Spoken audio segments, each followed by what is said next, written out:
Alam mo, parang nakakabahala isipin na yung mismong teknolohiyang gamit natin araw-araw para mag-connect, siya ring ginagamit sa mga, grabe, karumal-dumal na krimen, lalo na laban sa mga bata, no? At paano nga ba, gaano kalakas ang salita ng isang 5 taong gulang? Laban to sa isang akusado na ang depensa, biktima lang daw siya ng pangingikil. Ito yung bubusisiin natin ngayon, gamit ang isang desisyon ng Korte Suprema. Ang pag-uusapan natin ay yung kaso ng People of the Philippines versus Roxin Grace Bato Malaki, GR number 26608, na lumabas lang nitong August 7, 2024. So ang goal natin, himayin natin yung mahahalagang aral dito para sa'yo. Sige, simulan natin sa mga facts. Ano bang nangyari dito? Okay, so itong si Roxing Grace Bato Malaki, inakusahan siya, basically ng pag-recruit, 2 menor de edad ito, sina AAA 5 taon lang. Grabe, no? 5 taon. Nako. Oh. At saka si BBB, 17 years old naman. Ang alegasyon para daw sa cybersex? Cybersex. Tapos may bayad. Meron. Mga peso 100 hanggang 150 daw ayon sa record. At ang kwento ng mga biktima, pinapagawa sila ng mga, alam mo na, kahalay-halay na gawain sa harap ng webcam. Teka, kasama pa ibang bata? Oo, may iba pang bata raw.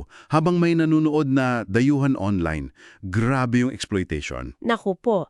Ano naman ang sabi ni Bato Malaki? Depensa niya. Ayun, todo tanggi siya. Sabi niya unang-una nasa ibang lugar daw siya nung mga panahong yun. Alibi kumbaga. Alibi.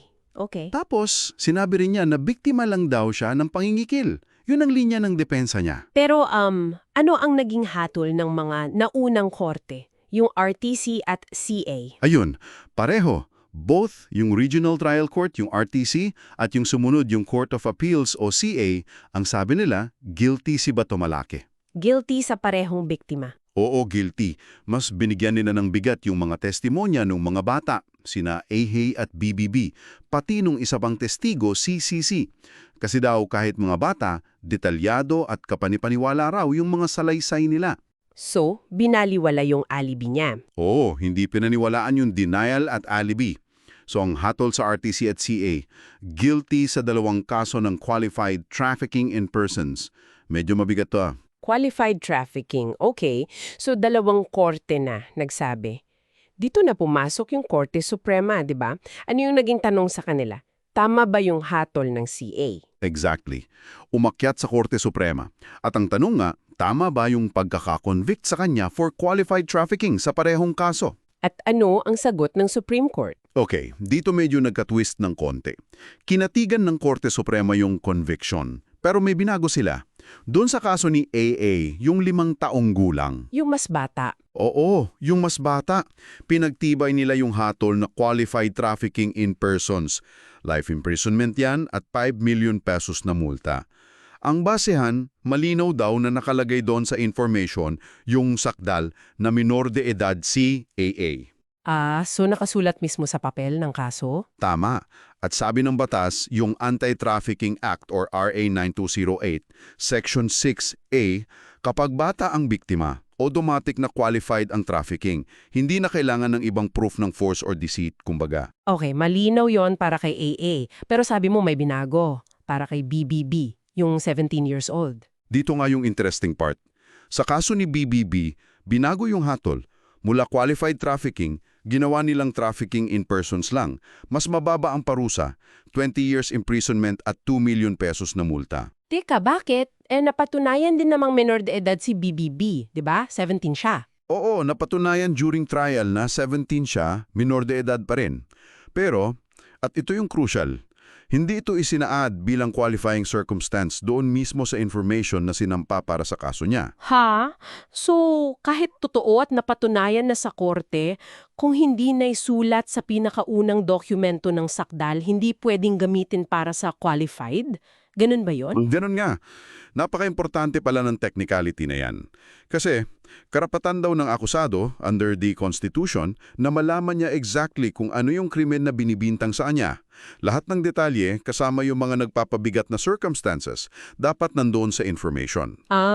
Okay. So, due process issue pala? Kailangan nasa papeles talaga from the start. Tama. Kung wala sa information, hindi ka pwedeng makonvict specifically for that aggravating or qualifying circumstance. Grabe, ang laking bagay pala niyan. So, ano yung mga pinaka-key points o aral na dapat nating tandaan mula sa kasong ito? Okay, mahalaga to. Unahin natin. Ano ba talaga ang trafficking in person sa ilalim ng RA 9208? Hindi lang to yung paglipat ng tao Kasama dito yung pag-recruit, pag-harbor o pag-aalaga gamit ang panloloko, pang-aabuso ng power o pagsamantala sa vulnerability ng tao. Para saan? Para sa exploitation like prostitution, pornography, kasama na yung cybersex. So, malawak pala. Okay. Ano pa? Pangalawa, yung qualified trafficking. Nagiging qualified ito kapag ang biktima ay bata. Dito, hindi na kailangan patunayan pa yung paraan, yung force, fraud, deceit. Yung pagiging bata mismo, sapat na yun para maging qualified ang krimen at mas mabigat ang parusa. Special protection for minors, kumbaga. Gets protection talaga sa bata. Yung pangatlo, yung sa information, no? Oo, ito yung pinaka-highlight siguro ng kasong to para sa usaping legal. Kahalagahan ng information, sakdal. Dapat kompleto. Lahat ng elements ng krimen, pati yung qualifying circumstances, kailangan nakalista doon. Kung hindi pwedeng gamitin laban sa akusado para sa mas mabigat na hatol kahit may ebidensya pa during trial. Napaka-technical pero sobrang importante. Lastly, Pang-apat, yung kredibilidad ng testimonya ng bata. Pinapakita ng kasong ito na yung mga detalyado at consistent na salaysay ng mga batang biktima, kahit gaano pa sila kabata, ay binibigyan ng malaking bigat ng korte. Kayang talunin nito ang simpleng pagtanggi o alibay basta ka paniniwala. napakalinaw ng mga puntos na yan. Para sa iyo na nakikinig ngayon, ano kaya ang implikasyon nito sa pang-araw-araw na buhay? Lalo na ngayon, no? Halos lahat nasa internet. Paano natin mapuprotektahan ng mga bata sa ganitong online exploitation? Tama. At isang tanong na rin para pag-isipan mo. Habang, alam mo, sobrang bilis ng pag-unlad ng teknolohiya, yung mismong ginagamit sa mga krimen na ganito, sumasabay kaya yung mga batas natin? Sumasabay ba yung kakayahan nating ipatupad yung batas para labanan itong mga modernong anyo ng human trafficking, lalo na yung online child exploitation? Sapat na ba? O ano pa kaya ang kailangan gawin? Magandang tanong yan para sa ating lahat. Kung ikaw ay may naiisip, may reaksyon, o may natutunan sa diskusyon natin, i-comment mo naman sa baba. Gusto naming marinig yan. At syempre, kung napulutan mo ng aral ito, pindutin mo na rin yung favorite button. Pinaka-importante sa lahat, mag-subscribe ka na para hindi mo ma-miss ang mga susunod pa nating paghimay ng mga kaso at kaalaman dito sa ating programa. Maraming salamat sa pakikinig.